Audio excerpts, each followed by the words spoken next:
یہ یاد ہے کہ عورت کو پردہ کرانا ہے، یہ یاد نہیں کہ جب خود کسی کے گھر جانا ہے تو اس کی بیٹی کی طرف گندی نگاہ نہیں ڈالنی ہے۔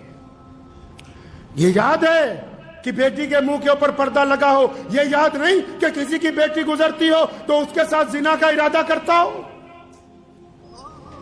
سمجھایا کس نے یہ؟ نبی علیہ الصلوۃ والسلام نے فرمایا حدیث پاک میں کہ بد نظری کا اتنا وبال ہے، نماز پڑھتا ہے لذت نہیں آتی، قرآن پڑھتا ہے لذت نہیں آتی، دین کی بات کرتا ہے لذت نہیں آتی، کاروبار کرتا ہے لذت نہیں آتی، رات کو ساری دنیا چین سے سوتی ہے، یہ ساری رات دل میں دماغ میں دوسروں سے عیاشی کے پلان بناتا رہتا ہے، اس کو نیند ڈھنگ سے نہیں آتی ہے۔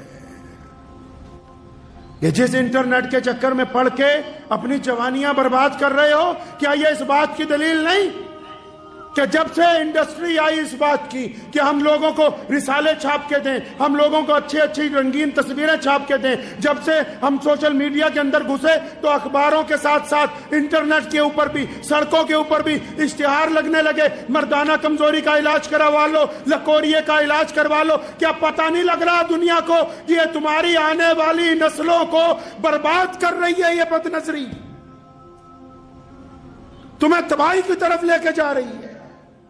تم لگے ہوئے ہو ہندو مسلمان سکھ عیسائی آپس کے اندر کہ ہم نے لڑنا ہے، اور گھر میں اپنی اولاد کو دیکھو کہ رات کو دروازہ بند کر کے کیا ہو رہا ہے۔ زمین کھسک رہی ہے نیچے سے معاشرے کی۔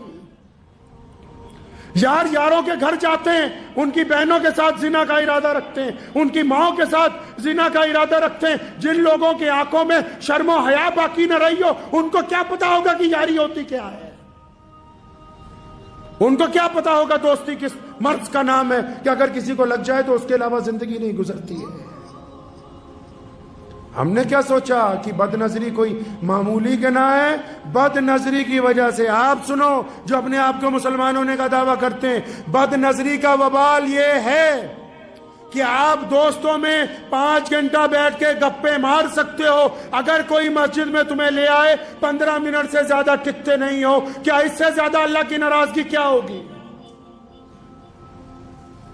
اگر تسبیح کرنے بیٹھتے ہو، تمہارے ہاتھ سے درود پاک کی تسبیح مکمل نہیں ہوتی، کبھی تمہارا دماغ کہیں جاتا ہے، کبھی تمہارا دماغ کہیں جاتا ہے، تو اس سے بڑی خدا کی لعنت اور کیا ہو سکتی ہے؟ سوچا ہے کبھی؟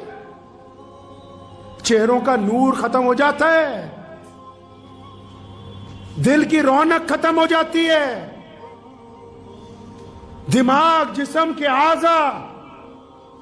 جب آپ روزانہ صبح کو فریش ہونے جاتے ہو، اس بد نظری کی وجہ سے جو سارا دن، کیونکہ جو دماغ میں گھس گئی گندگی، اس کا علاج نہیں ہے کسی ڈاکٹر کے پاس۔ جو گندگی دماغ میں گھس گئی اس کا علاج کسی ڈاکٹر کے پاس نہیں، کسی حکیم کے پاس نہیں، جتنی مرضی دوائیاں کھاؤ، اس کا علاج نہیں ہے۔ اس کا علاج کہاں ہے؟ اس کا علاج اللہ سے ڈرنے میں ہے، اس کا علاج اپنے رب سے ڈرنے میں ہے، اس کا علاج اپنے رب کی اطاعت کرنے میں ہے۔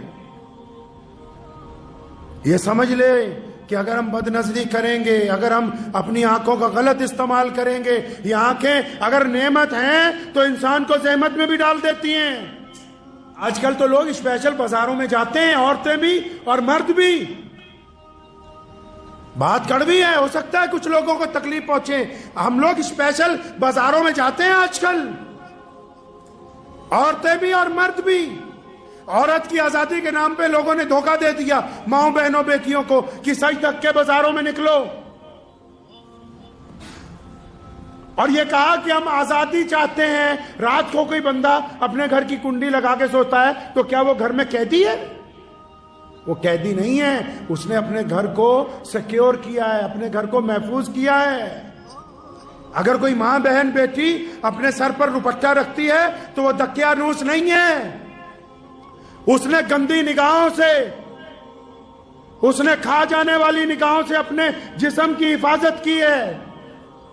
دین نے بھی یہی کہا، اور اس ملک میں جہاں ہم رہتے ہیں، اس ملک کی ہزاروں سال پرانی جو سبھیتا ہے، چاہے وہ کسی بھی مذہب کی ہو، وہ یہی کہتی ہے کہ ماں اور بہن اور جو بیٹیاں ہیں ان کا لباس ایسا ہو کہ کسی غیر مرد کی گندی نگاہ، ناپاک نگاہ اس بیٹی کے اوپر نہ پڑ جائے۔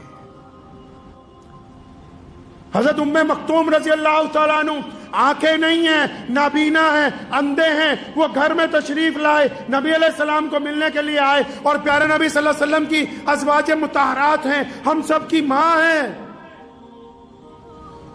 نبی علیہ السلام نے امت کی ماں کو کہا کہ پردہ کر لو، فرمایا یا رسول اللہ یہ مکتوم تو نابینا ہے، ان کو تو نظر نہیں آتا۔ فرمایا پھر کیا ہوا اگر یہ نابینا ہے، تمہاری تو آنکھیں ہیں۔